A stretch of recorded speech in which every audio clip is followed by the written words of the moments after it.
my loves, welcome back to my channel. I hope you've had a great weekend, and for those of you who are new, I am Raveena Singh. In the last week, I have spent most of my free time decluttering and reorganizing my closet. I realized that even though my closet was very neat, I was actually spending time organizing and tidying up clothes that I no longer wear. Whatever the reason, I was wearing less than 20% of my clothes 90% of the time.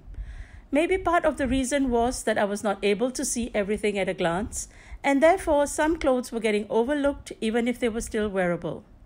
If you're nodding your head and agreeing with my situation, then this video is definitely for you. So here is a step-by-step guide to organizing your closet. Now, decluttering is of course the very first step. There is simply no point in organizing clothes that you don't want to wear. Only once that is done do you want to start organizing what you have left. I have wiped the shelves and hung my clothes back. A good tip is to divide your clothes into type. You want to separate tops from bottoms, then casuals from formals, and trousers from leggings and jeans. You will of course also need to decide which garments you want to hang and which you prefer to fold.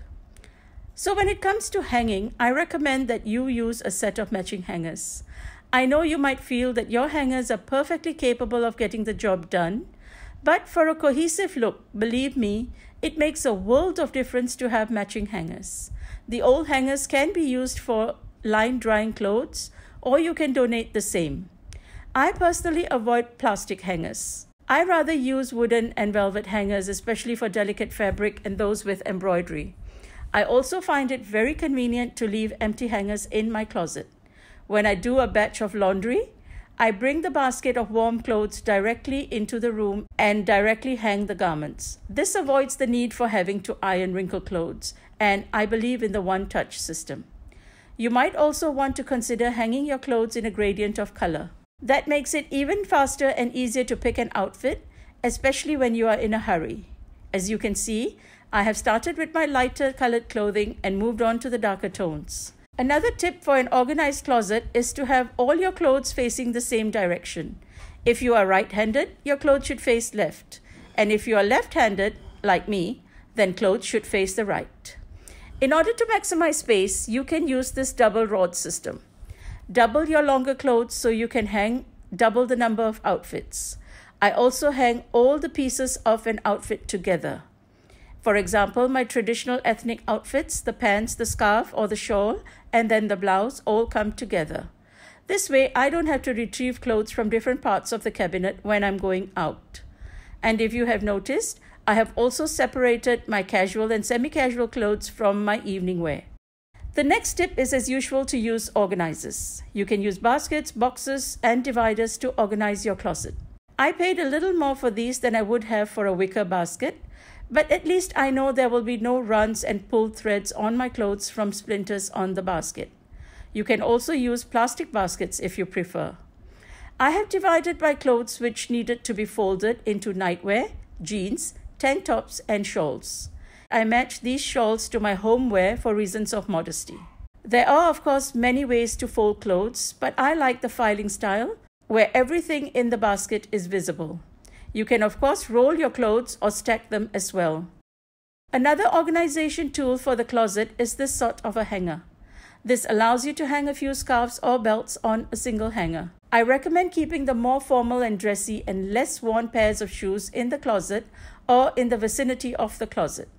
In a shoe cabinet, shoes do get squished and lose their shape, but in your closet, they will look good for much longer. I also think that's important to wipe your shoes before keeping them to avoid getting any dirt and germs into your closet. One more thing that I can vouch for is proper lighting. You want to be able to see what you're wearing. If there are any runs or some stains, you will want to know. In this cabinet, which has swinging doors, it tends to block off the light. So I have added some battery-operated lighting. This just illuminates my entire cabinet, bringing everything to life. This is actually my accessory cabinet. I like everything being in close proximity so that I can plan my entire outfit. Right on top, I have my larger bags, which I'm currently using. I always wipe them with a leather wipe before I put them back. And below that is my jewelry. This box was handmade by my dad almost 40 years ago, And a few months ago, he lacquered it again and gave it to me. Now that it has found its home here, I plan to change the hardware into gold as well. In these boxes, I have organized some more trinkets of jewelry, as well as things like my bindis, watches, and small pairs of earrings. On this side, I have my current favorite day/work bag and semi-formal clutch bag.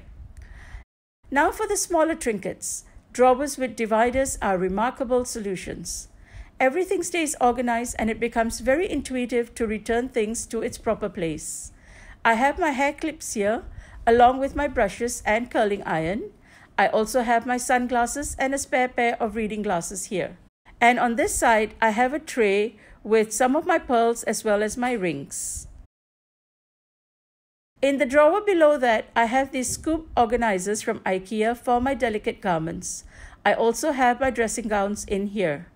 I have reserved one of these cubes for what I call the wardrobe essentials. A pair of scissors to cut tags from new clothes, some double-sided tape for fastening your clothes that fall off your shoulder, some bra extenders. These are the things that are needed on hand for effective dressing, and I therefore suggest that you have a designated spot for them. Now, I do have some space here in this drawer, so I have kept my heavier makeup items in here. I do not use full makeup on a day-to-day basis. I reserve that for evening functions. So I keep those items in this drawer. This prevents my dressing table from getting overly crowded and makes it easier to keep tidy. As and when needed, I just take the trays out of the drawer and replace once I'm done. It also helps me keep the casing and boxes dust-free.